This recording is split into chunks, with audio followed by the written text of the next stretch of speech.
नवी मुंबईच्या उरण गावातील 20 वर्षीय यशश्री शिंदेच्या हत्येप्रकरणात आता नवनवीन खुलासे समोर येत आहेत। आरोपीने यशश्रीच्या चेहऱ्यावर, शरीरावर आणि गुप्तांगावर धारदार शस्त्राने वार करून तिची निर्गुणपणे हत्या केली होती। या हत्येनंतर ज्या अवस्थेत यशश्रीचा मृतदेह सापडला होता ते पाहून पोलिसांनाच घाम फुटला होता। इतकंच नाही तर मृतदेह पोलिसांच्या हाती लागेपर्यंत कुत्र्यांनी तिच्या शरीराचे अक्षरशः लचके तोडले होते। यशश्री शिंदे तिच्या कुटुंबासह उरण येथे राहत होती आणि बेलापूरमधील एका कंपनीत काम करायची।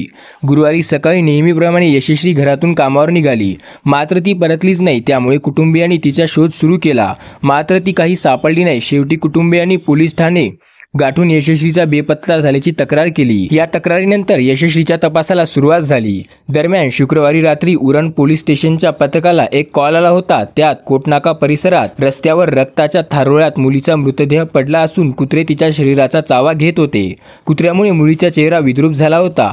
तिचे मांस देखील कुत्र्यांनी खाल्ले होते। तिच्या चेहऱ्यावर, शरीरावर आणि गुप्तांगावर वार केले होते। या प्रकरणी यशश्री बेपत्ता प्रकरण पाहताच तिच्या कुटुंबियांनी मृतदेहाची ओळख पटवण्यासाठी पोलिसांनी त्यांना त्यावेळेस यशश्रीच्या अंगावरील कपडे आणि टॅटूनी तिची ओळख पटली। दरम्यान या प्रकरणात यशश्रीच्या आईवडिलांनी दाऊद शेख नामक व्यक्तीवर संशय असल्याची माहिती दिली होती, कारण व्यवसायाने ड्रायव्हर असलेल्या दाऊद शेखने 2019 मध्ये यशश्रीचे लैंगिक शोषण केले होते। या घटनेनंतर कुटुंबियांनी दाऊद शेख विरोधात पोलीस कंप्लेंट गुन्हा दाखल केला। त्यानंतर पोलिसांनी त्यांना अटक करून तुरुंगवास घडवला होता। 2019च्या प्रकरणी शिक्षा भोगून आल्यानंतर दाऊदने पुन्हा यशश्रीचा पाठलाग करण्यास सुरुवात केली होती। त्यामुळे दाऊदने तिचे अपहरण करून हत्या केल्याचा कुटुंबियांनी आरोप केला आहे।